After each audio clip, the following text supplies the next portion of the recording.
Thank you all for being here today and joining us for our first Native Issues Forum for the year. Yay! Today we're joined by our Juneau legislative delegation who said they were delighted to be leading off these Native Issues Forums, and they're going to give us an update on the legislative session. Before we do that, I'd like to introduce myself. My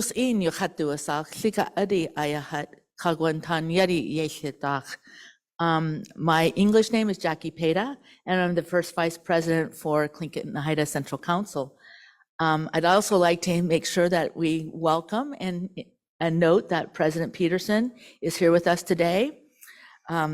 Somebody said, "Oh, you've been voluntold," but I'm pleased that he's here today. I also want to welcome our enrollment committee that's in town today. So let's give a welcome to our enrollment committee. It's important to our tribal membership. Thank you. And of course, thank you to all of you that have joined us. And don't forget, there's plenty of food.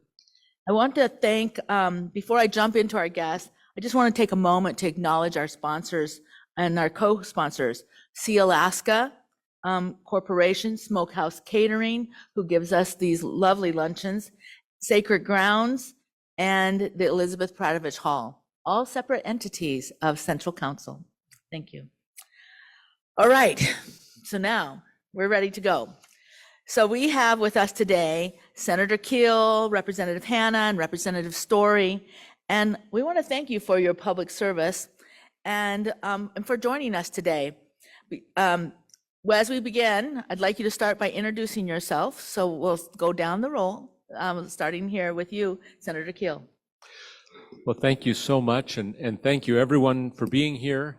Thank you to Tlingit Haida for sponsoring this event, this series of Native Issues Forums, a wonderful opportunity to bring a real spotlight to some of the issues facing Alaska's First Peoples. We appreciate that you have done this year after year, legislature after legislature. My name is Jesse Keel. I have the great privilege of serving our region, the northern corner of Southeast, in the Alaska State Senate. We have a new letter at Senate District B, but our district is the entirety of the city and borough of Juneau. We also stretch to the mouth of Glacier Bay, to the community of Gustavus, the traditional homelands of folks who now live across the bay because of a historical removal, as well as Haines, the eternal village of Claquan, and Skagway. So that's the northern half of Southeast Alaska by population, if not by land area. I am a proud member of the Alaska Native Brotherhood Camp 70. Thank you, Mr. President, for being here in the front row.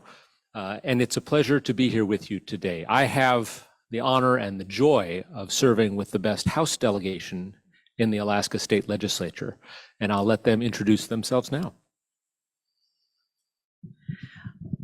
Thank you for having us. I'm Representative Sarah Hannon.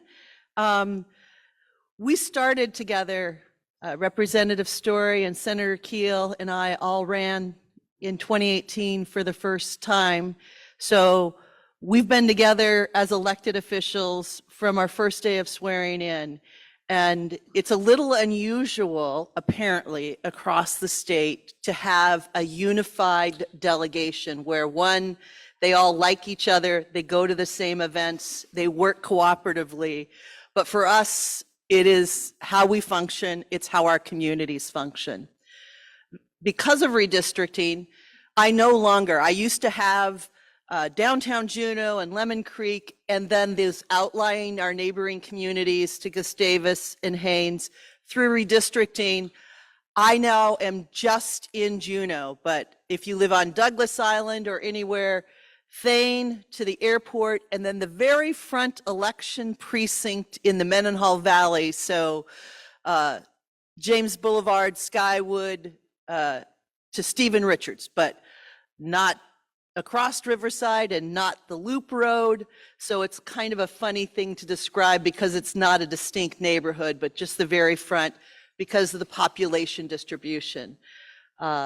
But again, we work in a very unified manner. So although I no longer represent those outlying communities, I have not forgotten, nor will we forget, that those outlying communities are intimately tied to Juneau economically, transportation-wise. They are our neighbors, they are our relatives, they are our friends, they are our partners in Southeast economy. And with that, I'll turn it over to Representative Story. Thank you, Representative Hannan, and thank you all for inviting us today. I want to give a special greeting to the elders in the room. We rely on your traditional wisdom and knowledge, and we appreciate those of you who reach out to us. And we're always saying, in order to represent you well, we need to hear from you. So thank you, and please, at any time, call us, and we will do our best to get information to you on issues, to dig into an issue for you if that is needed. So we're really honored to be here today. It was great to see the poster and the virtual celebration and to be here at Elizabeth Paratovich Hall just a week from her birthday, I think it is, or a little under a week. And Camp 70 is doing something.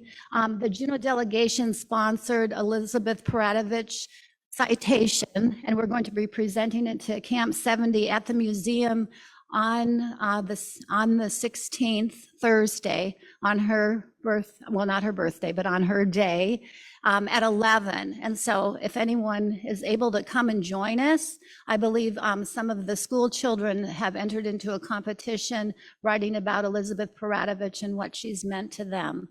So we're excited about that, and we're really happy to be here today. Thank you, Gunalchéesh. Just on a small note on that, I also want to thank the Senate and the House, who have both agreed that they would open their sessions this next week of the Elizabeth Paratovich Week by having a representative from our local community doing the prayer. So thank you.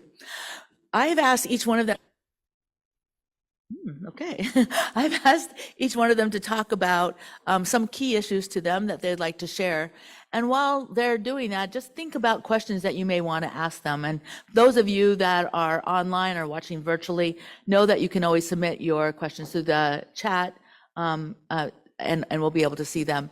But please go ahead, and we'll start with you, Senator Keel. Well, thank you. Appreciate that.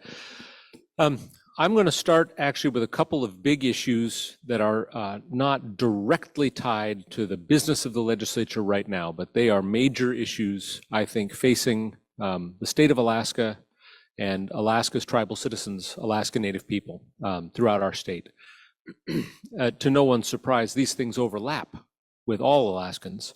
But the first of them is something that we had a hearing on in the Senate Judiciary Committee just earlier this week. And that is, in December, the United States Department of Justice released a report. It was the result of a 2-year investigation where they looked at Alaska's mental and behavioral health system and how it treated especially children. And I wish I could tell you we were all shocked at their finding that the state of Alaska has violated children's rights under the Americans with Disabilities Act by overusing institutional care for children with mental health and behavioral health issues, by using institutional care both too often and too long, and far, far too much out of state, away from family, away from homes. It's not often that a 26-page report by a bunch of lawyers can make you cry. This one does. And it did. And I wish I could tell you that we were surprised, but no one should be. When the state of Alaska closed the Harborview Institution in Valdez, where we would institutionalize as a regular thing Alaskans with mental health challenges, with severe developmental disabilities, we made a commitment that we would support those Alaskans in their communities with home-based services, with community-based services, with group homes in communities instead of a big locked door institution with all the problems it brings. Within a couple of years, we looked at those families, those people who had been deinstitutionalized, and their lives were markedly better, significantly better. But that report, back in the late 1990s, warned us we are not doing nearly enough to provide the services they need at home, to keep them with their families and living independent lives, or as independent as they possibly can.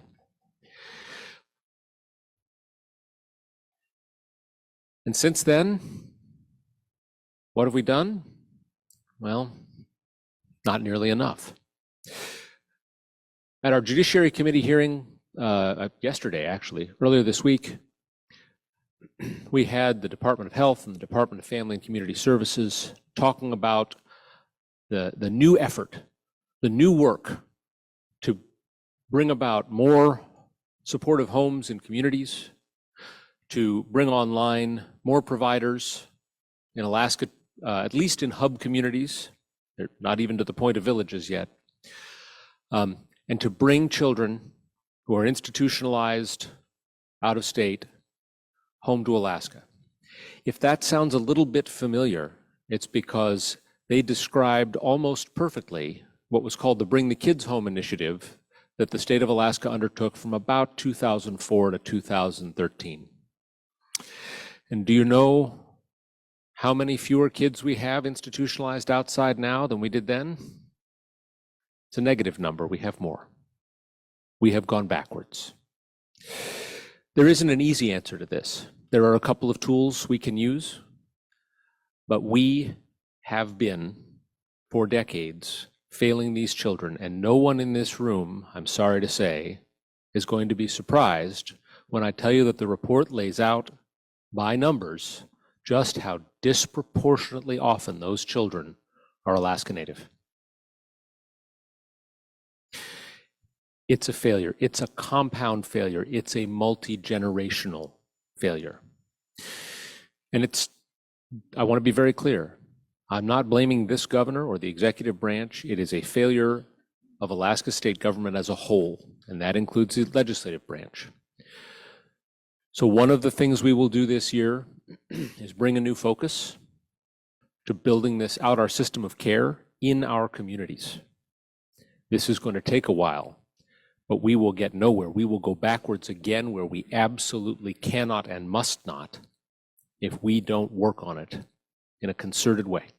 Excuse me, in a concerted way. I want to talk about one other issue, and this one actually does not involve the legislature. But it takes me back a little bit to when I served on the Juneau Assembly.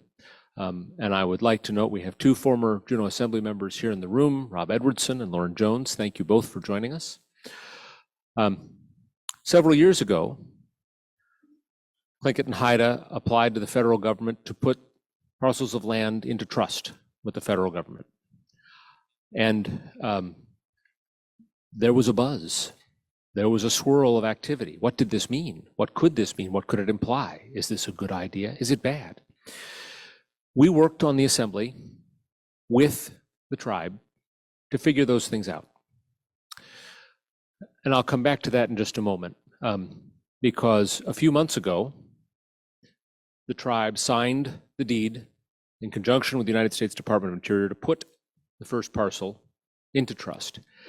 Very shortly thereafter, I'm sorry to tell you, that the governor sued the Department of Interior, looking for a federal court to say that they had no right to take tribally owned lands into trust with the federal government. I'm not an attorney. Different lawyers have reached different conclusions about this one.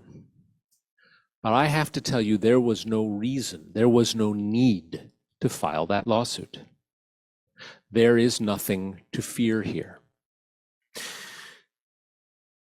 When the application was first put in and the Juneau Assembly looked into the issue, we figured out quickly that there was a lot we didn't understand and that there were a lot of implications, potentially, for having, in essence, Indian country within the city and borough of Juneau. And so we did what state government has not. We sat down with the tribe. I was there, the city manager was there, the mayor was there, the city attorney was there. I think we had some department directors there. The tribe had President Peterson there, a couple of other leaders there, your legal department. I forget the entire list of attendees. And we talked through what might the implications be.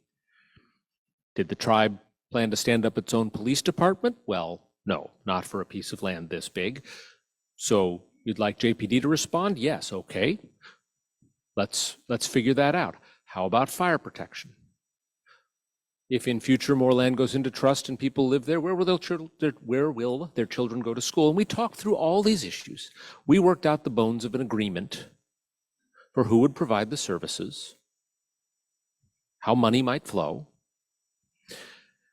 and where decisions on various issues at various levels would be made. We worked out an agreement together. And the City and Borough of Juneau Assembly took a vote, and we sent a letter of support to the federal government, supporting the tribe's application to take that land into trust. That's a process that hasn't happened with the state, and that's disappointing. Alaska's constitution calls for maximum local control. I know there's a lot of fear about what another sovereign might do within the boundaries of the state's sovereign area, the state of Alaska. It is entirely possible that with land taken into trust, the tribe might do something I don't agree with. That could happen. Happens with our local governments all the time. If I, as a state legislator, got to decide what all the local decisions were, they wouldn't be voting for any of the people in the Mat-Su Borough Assembly they vote for today. Right? But that's not how it's supposed to work. They're supposed to make decisions locally for their area. And there's no reason on earth that that needs to be different for tribal land. I can't tell, thank you. I can't tell you what the outcome of the lawsuit will be. I don't know what the judges will say, but it's a conflict we don't need to have because there's no reason for the state of Alaska to be afraid of Alaska Native people. Thank you.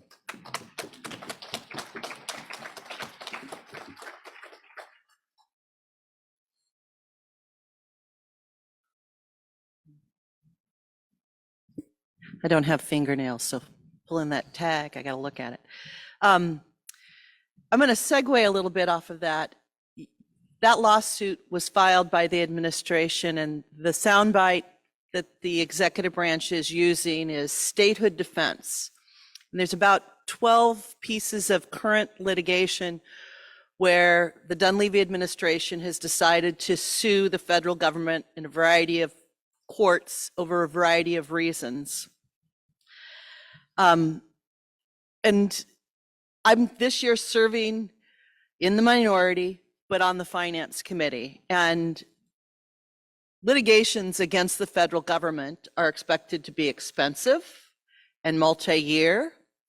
And we are hiring contract attorneys who have experience before the Supreme Court, meaning that's where they intend these cases to end up. And my description has been, well, there's a difference between statehood defense and statehood offense. And I'll give you, there's a couple other lawsuits that are of particular interest in the Juneau area. One that was filed last year, which is against to allow and make sure that the state controlled Mendenhall Lake and would allow the state to regulate and allow motorized vehicles, i.e. boats on Mendenhall Lake. And that's when, again, I don't think our community or how the Mendenhall Glacier Visitor Center has managed Mendenhall Glacier as a visitor location has been hugely controversial, nor shows much infringement of states' rights. But it is a case that the administration has chosen to be the knife that we challenge all navigable waters in Alaska over. Meanwhile, There is a federal court ruling that we're waiting for the next ruling on that impacts trollers, salmon fishing in Southeast, the fishery that is the most resident fishermen of all of our commercial fisheries in Alaska. It's also our lowest earning fishery in all of Alaska.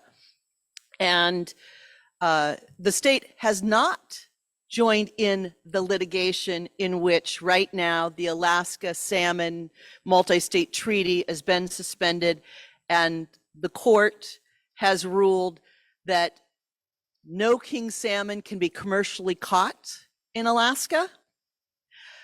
We have introduced a resolution in the House today. We are asking the administration to intervene in that lawsuit and be a party to it and appeal it and fight it at the federal court appeals level. But they're trying to decide if it's a case worthy of taking. And so when we look at what things are you going to sue about, clearly I have, and Senator Keel and Representative Story and many of us in the legislature have a different view of what we should be spending money arguing with the federal government about, things that advantage Alaskans and things that are of immediate economic concern versus things that might in a great soundbite, because it is a great soundbite to say states' rights and you can't tell us federal government what to do. But in the practical reality, the state relationship with the federal government goes back before statehood. And, you know, there's no reality in which the federal government and the state government and tribal governments in Alaska don't continue to coexist and work together. So what do you want to fight about? I do believe, and I've heard much support, some articulated in the Senate, the administration, when they introduced their budget, asked for the litigation of these statehood defense cases to all be put into a capital appropriation so that it is allowed to be expended over a 5-year time period versus an annual allocation of costs, and to be placed in the governor's office, not at the Department of Law, so that it could all be used for hiring Washington, D.C. lawyers versus using state lawyers for it. And I think there will be some very specific delineation. I think that some of the litigation the state is taking on, the legislature supports. But I also think there are many cases where we say, we don't think that's a good use of our money. And like I said, there's about 12 of them. We're just sort of highlighting the cases that impact us. There was one on the Kenai Refuge last summer where the ruling is, and it's not made any press, and it's not being talked by the administration, but the court ruled that the state did not have on the Kenai Wildlife Refuge any right to govern hunting and fishing within the refuge. And it's an interesting lawsuit in that the hunting and fishing groups who were filing amicus briefs said to the state, we don't think we should appeal this. We think we'll lose on appeal. And the lower court ruling where it says, oh, you have some control, but you also have to give subsistence privilege and, in a limited state.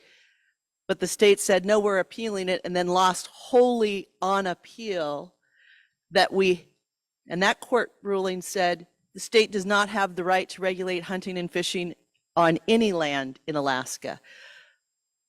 It's one that has a much bigger significant impact if that doesn't succeed on appeal. But you might be able to jet ski on the Mendenhall Lake soon, in case you find that as a good time. Go freeze your buns. Let's see if we can find some happiness somewhere. We do believe that there's a lot of sort of challenging, complex issues, as there always are, and I am sure that many of you have heard. We have left Alaskans hungry in the cold this fall. At the end of the pandemic, where we knew that there was a federal deadline to recertify everyone who was receiving food stamps, SNAP eligibility. And for a year, the administration worried about dividing two of the biggest department of of the state government into two, and sort of the only criticism that repeatedly was heard was don't leave the most vulnerable people, don't let them fall through the cracks. And sure enough, that's exactly what happened. And I met with the commissioner who has taken over that department, started in November, and they have a plan going forward of how we won't make this mistake again and how we're going to remedy it. But none of that includes getting food to families today. They actually kind of say, we can't, we don't have a solution. I'm trying not to use the word criminal because it's not criminal. It should be. And the burden is turned to communities, to neighbors, to schools, to local food banks, to churches, to make sure those folks who already previously qualified and got food benefits continue to be able to survive through the winter. And so thank you for your generosity in feeding your neighbors, feeding your elders, donating to food banks, donating to church food banks, because that's how Alaskans are going to survive this winter. And it is a tragic thing. And again, we don't have a solution, and there's not much leadership on it, on how we help those people. But we're going to have a more efficient enrollment. It is, if any of you have applied for SNAP benefits, it was an antiquated, ridiculous system that needs to be brought into the 21st century. But you can't just blame that the computer programming didn't happen and therefore we couldn't get it all done. That's not an adequate answer. The governor's funded the budget going forward at a flat level of operation this year, but notably that flat funding doesn't address things like we need to do better at feeding our poor. We have a few things glaringly absent from the state budget, things like the harbor grant program, which communities all through coastal Alaska depend on. It's not a glamorous part of state government, and there's a way to get on the list and work. It's just not funded this year in the budget. I assume that it's one of those things that always gets funded, and the governor did not put it in. The proposal from the governor's budget is about a $400 million deficit, and his numbers say 250 million. Our legislative finance says really it's about 400 million. Harbor grants is one of those things that the legislature couldn't lift its head or get reelected if we didn't fund it. Because again, it's not big money, it's local matching money to keep all of coastal harbors going. And I don't think Juneau's on it till about Project 10, and usually it funds about 2 or 3 projects a year, and they're small grants. Now, there is good news coming to the state finance from the federal government. But we got to make sure that things like the broadband initiative really do identify the areas of rural Alaska that are underserved or not served or not economically competitively served. We've got $285 million that Senator Murkowski was able to get earmarked for the Alaska Marine Highway System. But the governor then took out monies from the operational budget, basically saying the feds will fund it. We know those monies all require state match, and we do not ever want to take away the obligation in the mind and in the checkbook of the state to know we need to fund it. And that federal money will build some new boats and plan some new routes, but we need to continue to serve our communities and not in 5 years when the federal money is gone say, oh my gosh, it's this huge increase in Alaska Marine Highways. It's not an increase. We're just looking to make sure we continue to serve our communities, especially in winter. I better stop talking because I could go on all day, and that's how politicians are. And we think we might have a few bright spots. We saved them for the end. Yes, thank you, Rep. Hannon. And I neglected in my opening remarks to say, now I have the privilege of serving Haines, Skagway, Klukwan, and Gustavus. So please, as we have relatives and friends in those areas, encouraging them to call Rep. Story and introduce themselves and let me know what's really important to their region.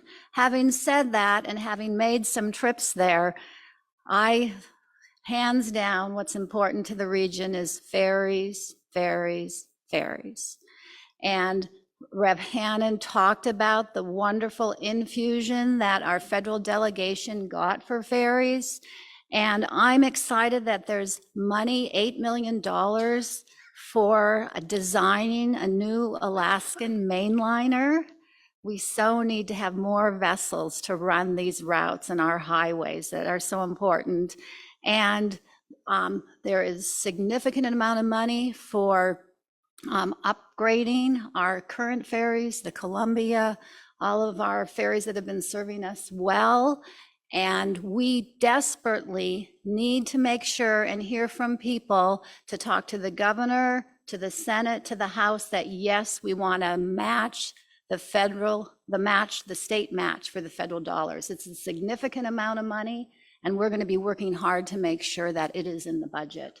And so we know that's a priority, and we are working hard on making sure we optimize all of those dollars, because it's really exciting. This is the most optimistic I have been about the ferry in my time of serving. And so we are hands off to our fellow, wonderful to our fellow delegation at the federal level, and we need to deliver on the state match. So that's a really positive thing for us.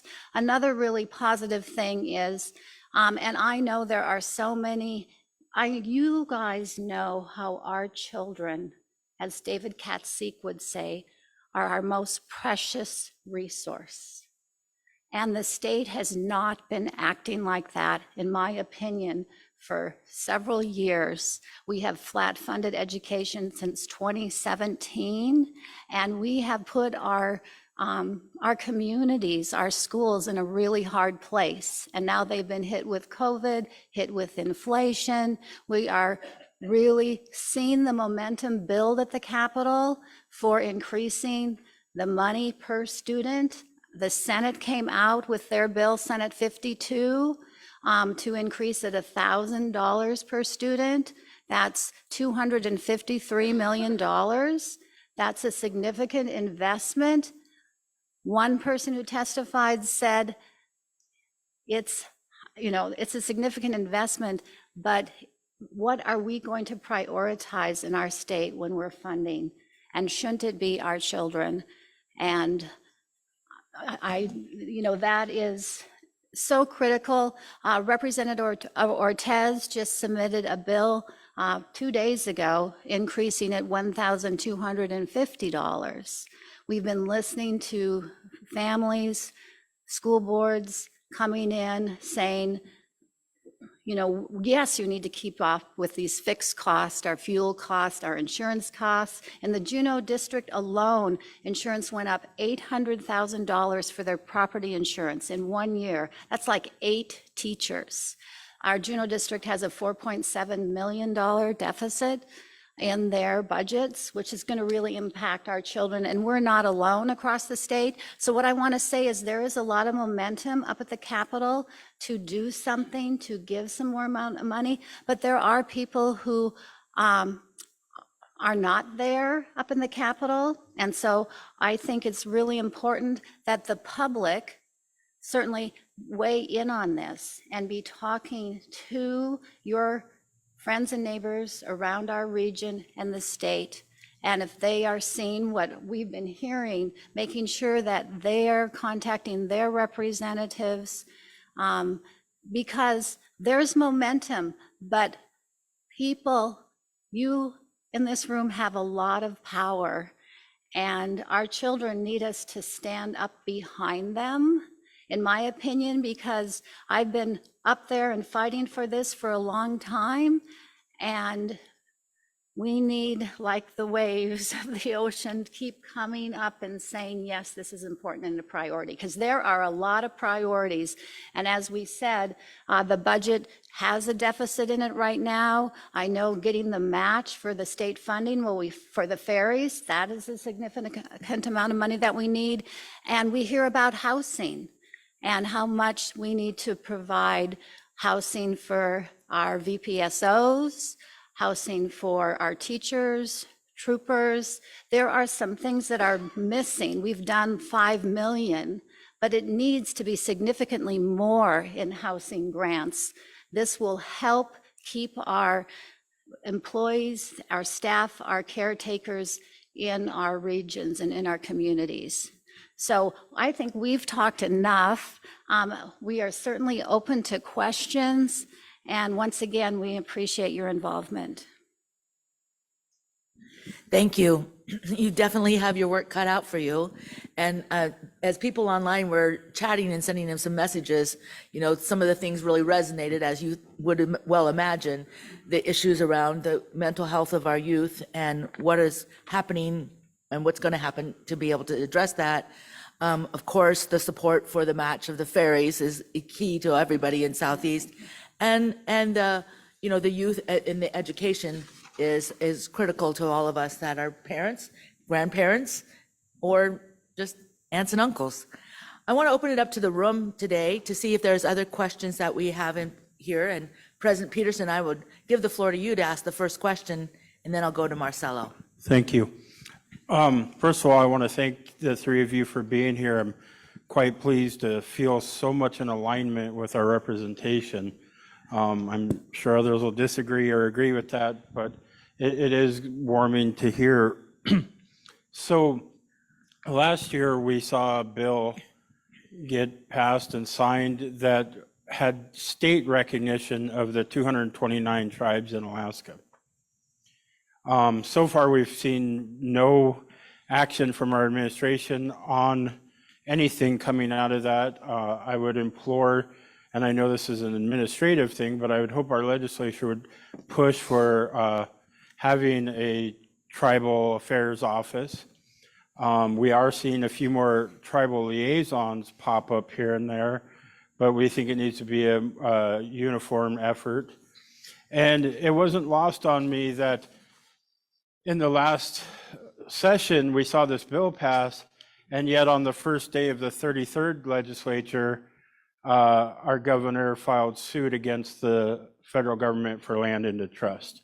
And one of the things that's incredibly frustrating, and again, I'm so pleased to hear everything that you said, that how you feel about it, but as an Alaskan citizen, I'm irritated that we continue to sue over our own people. When I hear of these deficits, when I hear about the need, and Senator Keel, you talked about our children and the deficiencies there, it goes on and on. The ferry system, Representative Hannon, you stole exactly what I wanted to say in your comments, so I'm pleased there. But while I am also feeling optimistic for the first time on our ferry system, we have a system that is failing our communities. And I will not paint our communities out to be poor, they're not. But they have been made to be dependent on a system that is now almost non-existent to them. When we have communities that can't get goods at fair prices, they can't get transportation, when we have folks who have medical issues, do you know many people can't actually get on an airplane because of oxygen? I went to a community, I don't want to name the community.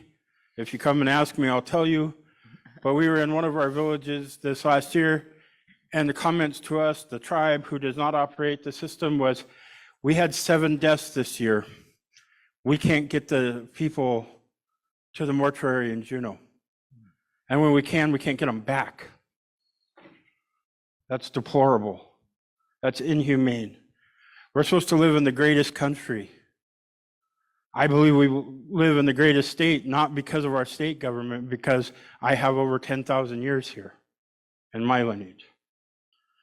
But when we can't move our deceased, when we can't get our, not just elders, but especially our elders, to medical, the resources that fund the state of Alaska aren't mined, fished, cut, drilled in Juneau, Anchorage, or Fairbanks. It comes from rural Alaska. Yet we have to beg and plead with the rail belt and some of these other areas to be treated with parity, with equity, and we're not.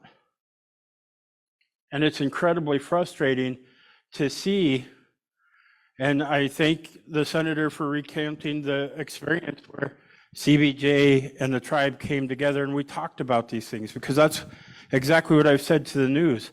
The governor in his first term never took one meeting with me. I don't understand why. Under Governor Parnell, I signed an MOA. Under Walker, we had the tribal task force. What's changed? What's different? I can tell you with the passage and the adoption of land into trust makes us open for more funding. Funding that when we bring to our communities benefits all the community. You've heard me say time and again, healthy tribes make healthy communities. I told CBJ when we were appealing to them for support, nearly 8 years ago now, if we're not here providing these services, you have to. Think about that.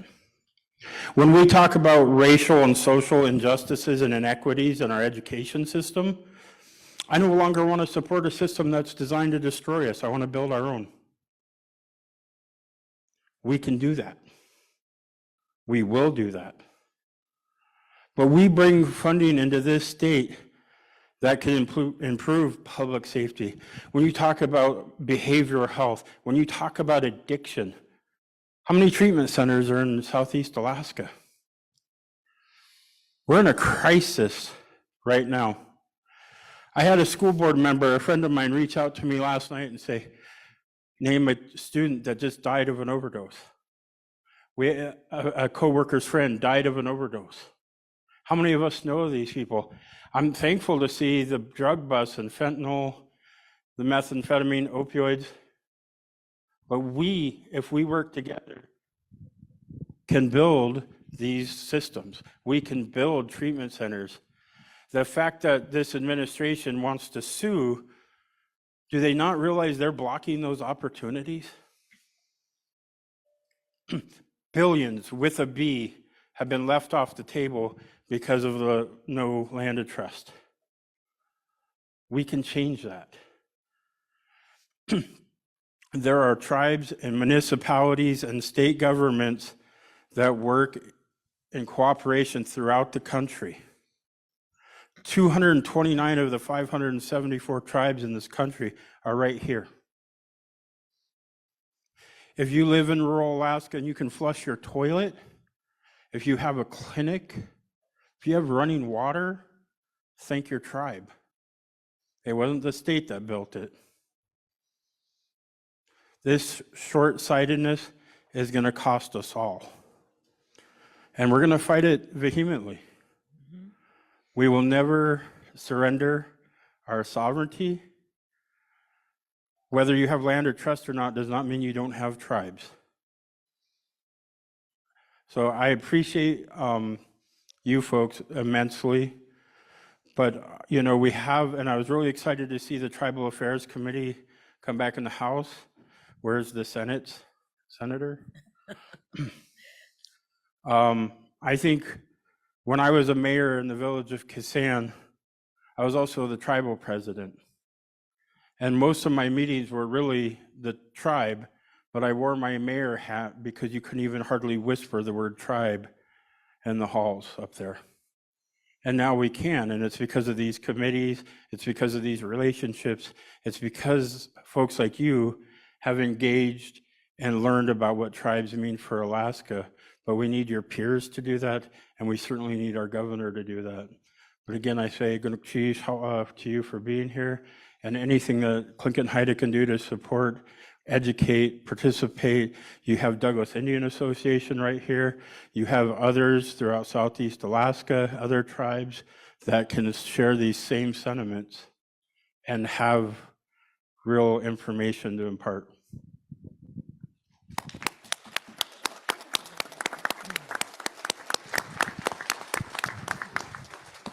Thank you, President Peterson. Well stated. I want to just address a couple things that President Peterson said, which is every time I talk about the marine highways and when they talk about, oh, the summer schedule and we'll be able to, and I always say, it's the winter schedule that serves our communities. In summer, people have options. Planes are flying, barges are going, seiners are going back and forth. People can make transport happen in the summer. In the winter, it's the ferries that move them. And until we see a regular, a bus service, you don't change the schedule because of the season entirely. I want weekly service to our smallest communities into town. That's how we keep those communities flowing. That's how a store can get restocked, a family can depend on it, a medical appointment can be made. But we still sort of approach it from, well, there's more people who want to come to Alaska in the summer and want to travel. Our marine highways, first and foremost, is to serve Alaskans. And that means regular and steady year-round.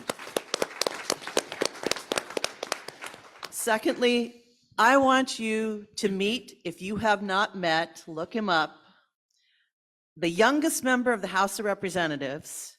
The Bethel Kid is what he's called at home, C.J. McCormick, wholly underestimated by many people. He's 25 years old. He's a first-term legislator. He is a member of the House majority. He might have been used as a pawn in the organizing, and then he came out with a gavel clanking. He is a bright and shining star who has a strategy to move forward, and he is not going to back down. He has served, he works for Tribal Health out in Bethel, born and raised in Bethel. I don't know for a fact he's a tribal enrolled citizen. He served 2 terms on their assembly and then stepped up to run when Representative Zolhowski decided not to run. And he is chair of the Tribal Affairs Committee. And I just think because he is a young, soft-spoken young man, I think he's been wholly underestimated. And I look to him as someone with leadership that I want to grow up to be. So, can't put all of the issues that President Peterson raised on Rep. McCormick's shoulders to fix, but I think he is going to be the steady leader that we follow through some darkness, and he's going to find a way forward on some of those issues because he is not going to back down.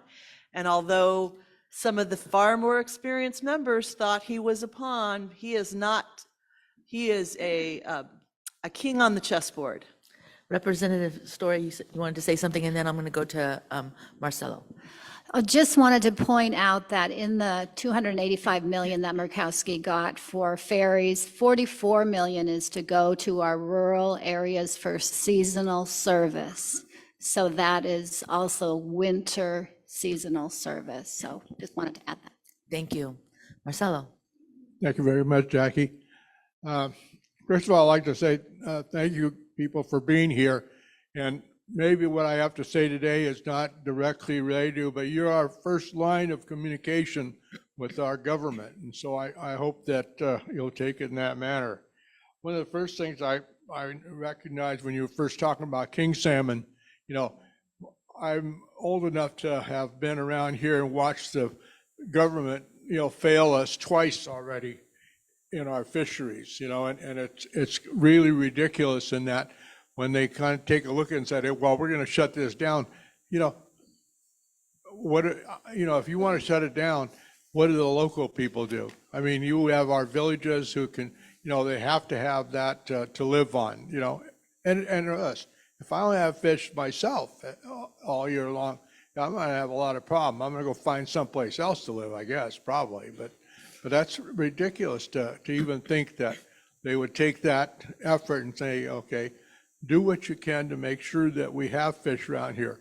And we have, but every time we do raise the fish level, we open it up so that people can come up and swallow it up with the large nets and everything else. We don't even get a chance for those things to even become wild again.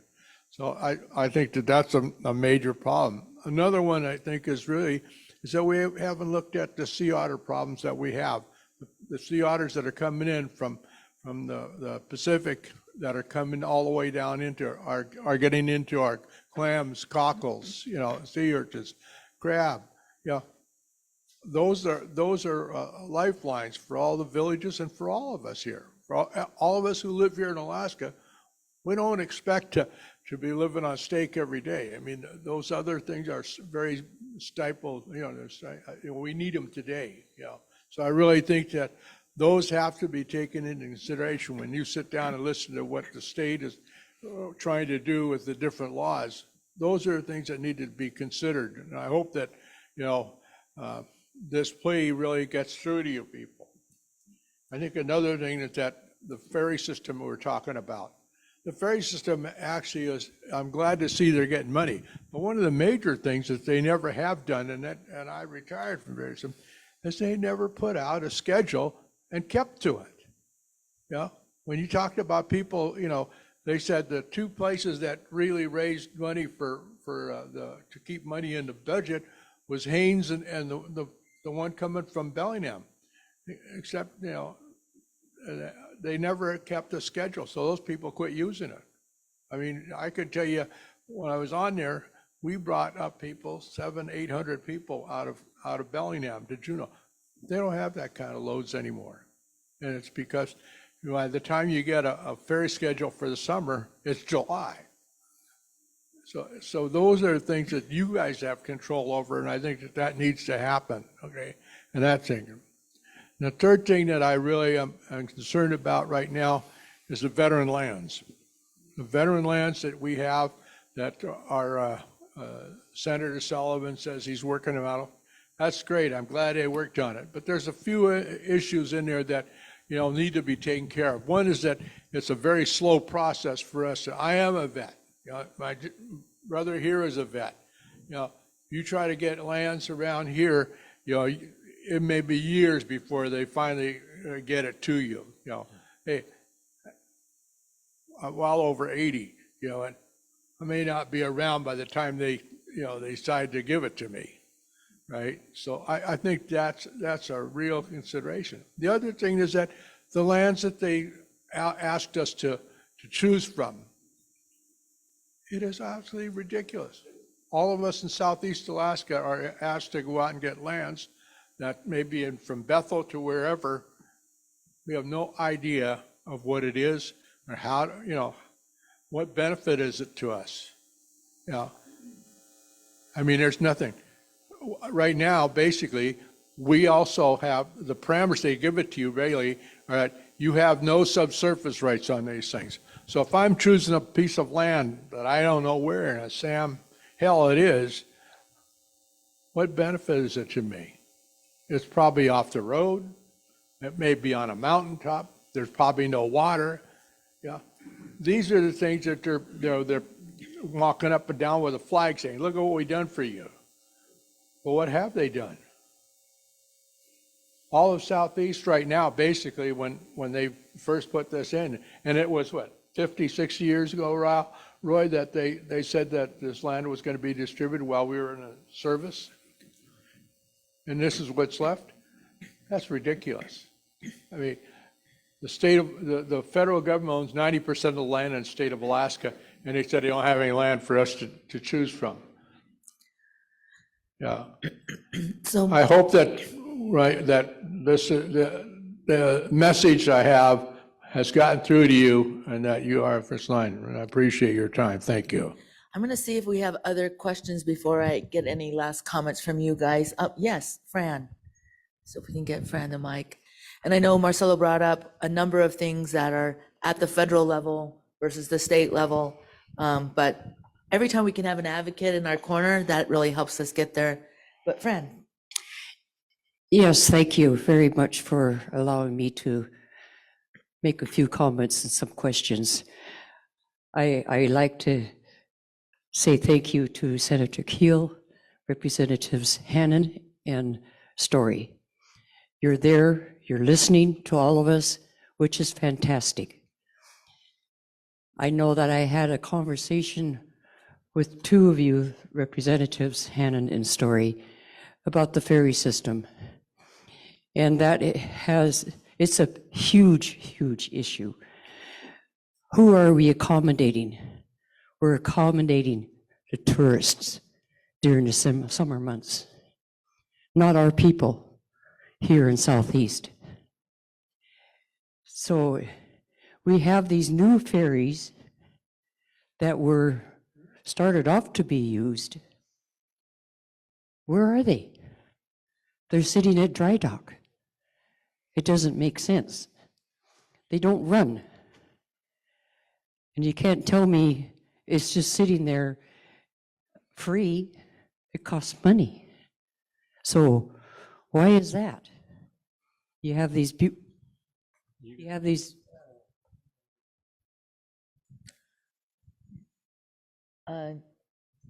we can take our mic. Keep talking. Hold it close. Hold it close and keep talking. So what good is it if it's sitting at dry dock? These are brand new ferries. The ones that were started off, they've done served their time. And it costs lots of money to fix them. And so why aren't the new ferries running? I don't know who makes these decisions as far as, well, it's going to sit here. We're not going to use it. But our communities, outlining communities, really do need them. And I had a conversation with both Representative Hannan and Story. The winter months is very, very difficult. And budget cuts, that was one of the first things that got cut, was the ferry system. What people don't understand, or they're only thinking about making the mighty dollar from the tourists that come up on the ferry system. But in the meantime, like it was mentioned before, the ferry, it does support and help the communities. There used to be these big vans that used to go to the communities with food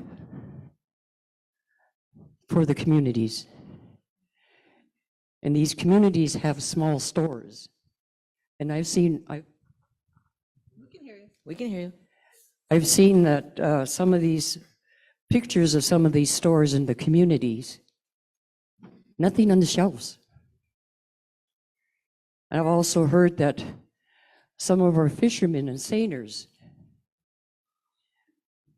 they decide to make a run for the families.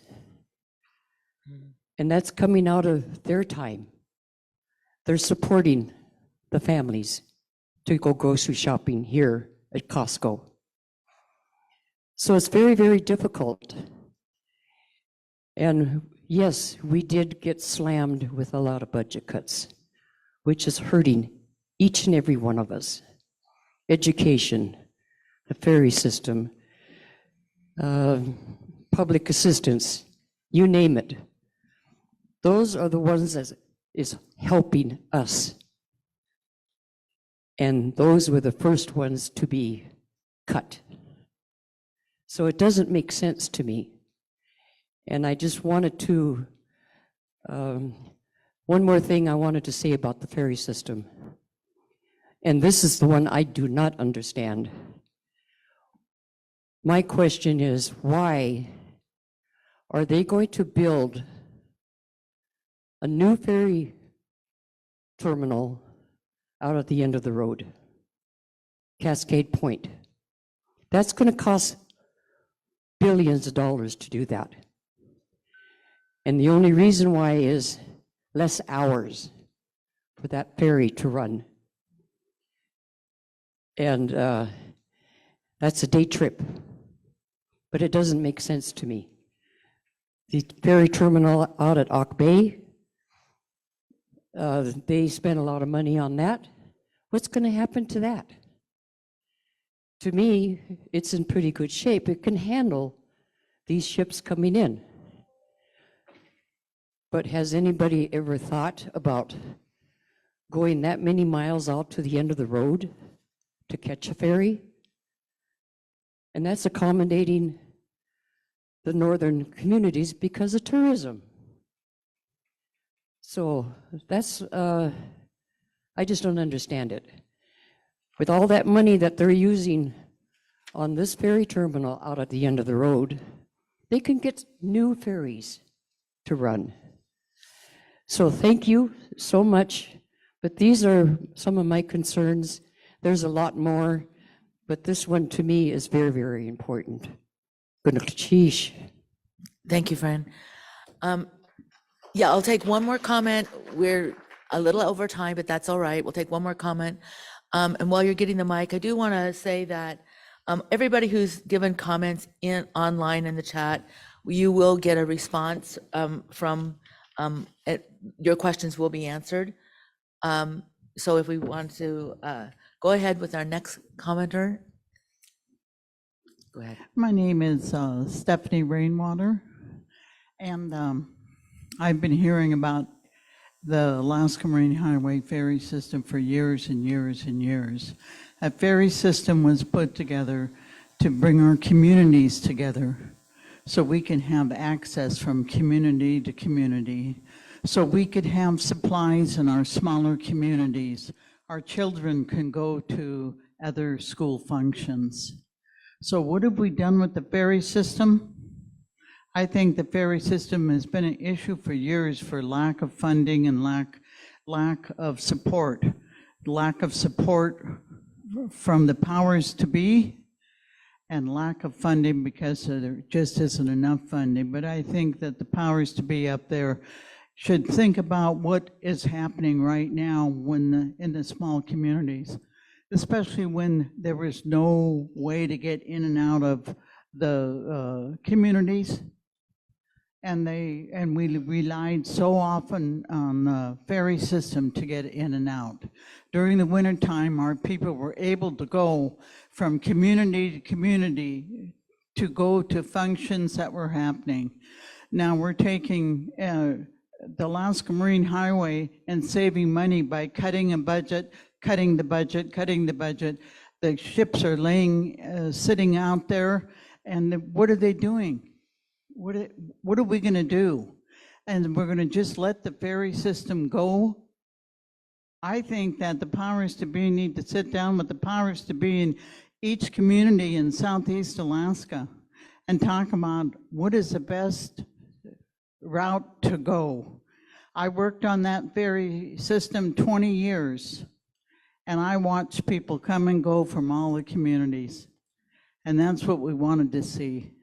But when the ferries start cutting back, shutting down, no service, you could get stuck in Prince Rupert for 2 weeks and not even get out of there because there's no ferry to take you to Ketchikan or into Alaska. I think it's time to quit talking about we need to make plans and stuff. This has been plans for years and years and years. Nothing has happened. Get the money. Work with the communities, get our people back to work. This supplied jobs for 650 Inland Boatman Union people, engineers from all over the communities. Our people took care of our people from community to community. We need to put it back together and get it running. I think that the ferries sitting in dry dock, what good are they doing? You're right, it costs a lot of money to keep those ferries in dry dock. We need to take the budget out, take a look at it, and see what we can do to put these ferries back in running and people back to work and communities able to get their supplies in and out of their little small communities. Thank you, Stephanie. Thank you. So to respond to a couple of things, and then I'm going to give a last statement from each of our panelists here. But to quickly respond to a couple of things, first of all, everybody's passionate about the ferry system. We know that.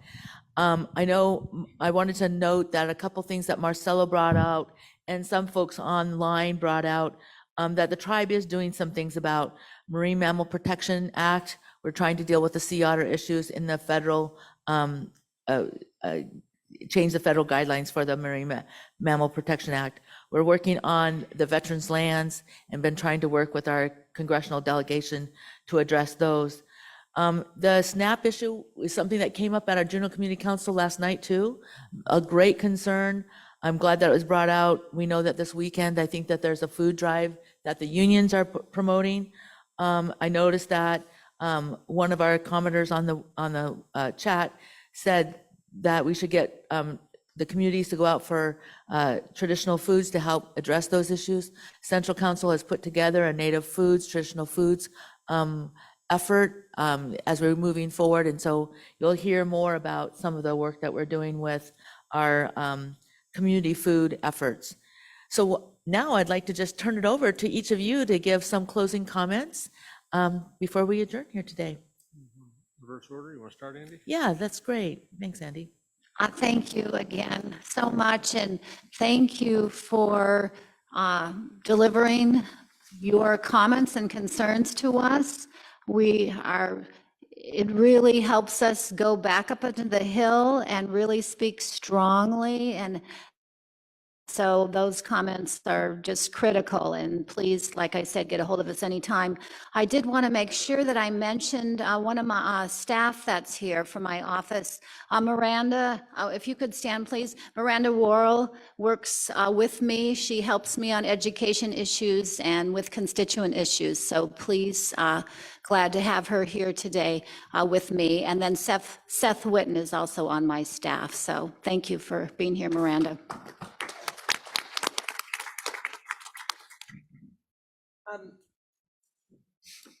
Forgot to turn it on.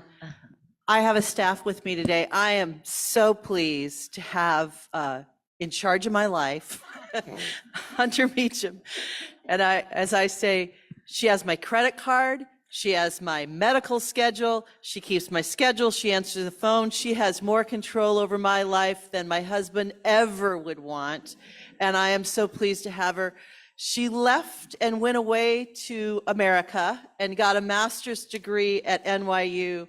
And I am thrilled. I know her family is thrilled that she's home in Alaska and willing to again work for the Alaska legislature. So thank you, Hunter, for coming back to the Hill.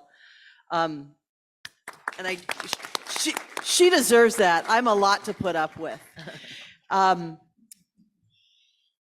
wanted to just say to Fran, the Cascade Point terminal is not a done deal. I will say I think it's a dumb solution to a compounded problem of we built boats for terminals that we didn't have and routes that we didn't have, and our solution is to build a ferry terminal to match the boats. And that's ass backwards planning. I will say for those who've been around the ferry system for a long time, the captain that had been with the ferry system for 20 years is no longer there, and I think that's a good thing. I think we had a shoreside captain who let politicians run the system instead of an admiral of the fleet who would say, you know, if you're going to own a fleet of boats, one of the things that anyone who's, you know, the old canneries, they better all have the same engines, so you got interchangeable parts. I don't want one from every manufacturer out there. Those are just bad ways to build a system. So I am hoping in the replacement, they'll keep politicians from being able to make decisions and put professional mariners in charge of a system who will say, I know you got an idea and you think you got money for it, but it's not good for us to spend money to build a boat that can't run a route that already exists. That's stupid. Shut up, politicians. And then, Marcella, there is a story on the news today. I'd heard about it last week and I didn't believe it till I heard it. The wolves of Pleasant Island are taking, if you haven't heard, so Pleasant Island in front of Gustavus, a pack of wolves who went out there, cleared the island of ungulates, right? And everybody's saying that's the #1 favorite food of the wolves. Those wolves are going to die now that they've cleared the island of wolves or of deer. But instead what they found is they are eating sea otters. And the researchers, they published a paper in January. They thought it was a one-off when they did some scat samples. Then they it's like a 4-year study. They are affirmed that this pack of wolves are thriving and eating sea otters. They prey on them on low tide, and they hunt them collectively. And all the wolf scientists say, never been seen before. We have no record anywhere of wolves using sea mammals as their primary feed, but on Pleasant Island, that's their only feed. So it's an interesting intersect of, we've got some issues of population and prey management, but maybe we just need more packs of wolves. Sarah's going to be really popular the next time she visits Prince of Wales. Yeah. Thank you again so much for having us here. Thank you for hosting us. Yeah. Jackie, thank you for going through all those issues. I'm not looking for staff, but I'm going to keep you on the list. Okay. It's pretty good. Mr. President Peterson, thank you for your leadership. Thank you for your clarity, maybe not your brevity. But we appreciate having a partner to work with who stands up for our shared constituents. It really makes a difference. Marcelo, I'm on the Fish and Game Budget Subcommittee. We've got a lot of work to do. One place where I do happen to generally agree with the governor is we're not spending enough on research. We're not spending enough to demonstrate what's happening that's different in our fisheries. We have pretty good numbers of smolts that come out the rivers, but we don't have adult salmon coming back in the numbers we need, and we need to understand why. There are a lot of issues, I think. These are complicated things, but if the state of Alaska doesn't understand them, how do we make smart decisions managing our fisheries? It's been neglected for far too long. On the ferry issues, amen and amen and amen. We are digging out of a deep, deep hole. And Stephanie, I think what you said about decades of neglect is spot on. Couldn't be more correct. There is a group that is now pulling hard, and they are able to pull hard to try and get us out of this hole because of the federal infrastructure law, for which we need to thank Senator Murkowski and the late Congressman Young. Full stop. There are some plans being made that still don't make any sense. The Marine Highway Operations Board is recommending vessel replacements, right? The old mainliners just aren't reliable anymore. A person is hitting their stride around 60 years old, and a steel boat in salt water is about done. They're saying replace these vessels. And we have started legislatively to put the money there to replace mainliners so that we have reliable ships, so that we can hold to a schedule again. Somehow the ferry system has decided that the thing to do is to take the Teslina, one of those new boats, that as long as you put a crew on her, she can make her runs. She's reliable. She's steady. I went up and down Lynn Canal a couple weeks ago, smooth ride. Let's take her off the runs and weld crew quarters on her, which will not allow her to serve any new ports, but it'll cost us $25 million. What? I mean, some of these things are weird, and they're uses of public money. So sometimes the politicians do get involved. Sometimes we have to just talk to the folks at the Marine Highway System and say, hang on a minute. Come back to the priorities. And I think our commenters here spoke directly to the priorities. We need vessels that run, that carry Alaskans. We need wintertime service. We need to connect our communities. So thank you. Thank all of you for standing up. Thank you. I just want to say Gunalchéesh, Háw'aa, for coming here and informing us on these issues. This was just a great panel, and I think we learned a lot. about the things that we need to stay informed on and to be able to stay engaged on. And make sure as citizens, you're actively participating, that when there's opportunities to provide public testimony, that you're there, just like you were here today. We need to be speaking to forums that are just outside of our own forums. And take a note here on the legislative session, you can watch on K2 live coverage anytime, stay up on the issues. I urge you to do that. I also want to let you know that our next Native Issues Forum is going to be on February 21st. We'll announce the topic when it gets a little bit closer. I know I'm planning another one in March. It's going to be on housing, just heads up. And then I want to also remind us on that flyer, take that home so you don't forget about the A&B A&S virtual celebration that we're going to have on Elizabeth Pradovich Day on February 16th. And there will be a number of incredible speakers for that. Lastly, my little plug for the volunteer income tax program. There's also a flyer out there. Housing Authority, Central Council have partnered together once again, and we are preparing free taxes for people in the community. Wednesday nights, it's always open. We have a couple Saturdays there. Our team is on their way to Angoon for the weekend to do taxes there. So I'm really happy that a number of people in the community have volunteered to get certified to be a tax preparer. Thank you so much, Gunalchéesh. And I have a small gift token for you, each of you. There are land back t-shirts, guys. We want them to wear them. Thank you. Thank you. Thank you.